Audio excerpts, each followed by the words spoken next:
નમસ્કાર, સત્યમેવ જયતે લાઈવ ન્યૂઝમાં આપનું સ્વાગત છે।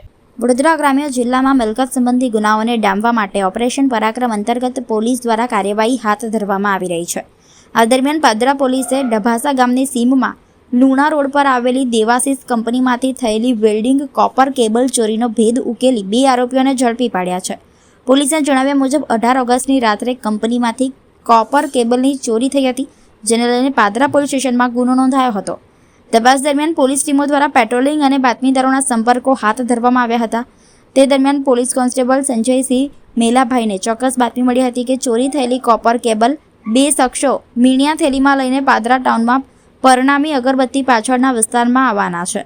બાતમીના આધારે પોલીસે વોચ ગોઠવી અને મીણિયા થેલીમાં કોપર કેબલ લઈને આવેલા 2 શખ્સોને ઝડપી પાડ્યા હતા। ઝડપાયેલા આરોપીઓ અજયકુમાર રમેશભાઈ પરમાર અને ચિરાગભાઈ મહેન્દ્રભાઈ ગોહિલ હોવાનું સામે આવ્યું છે। બંને કણાર કુવા ગામના રહેવાસી છે। પોલીસે તેમની પાસેથી અંદાજે ₹23,000ની કિંમતની ચોરી થયેલી વેલ્ડિંગ કોપર કેબલ કબજે કરી છે।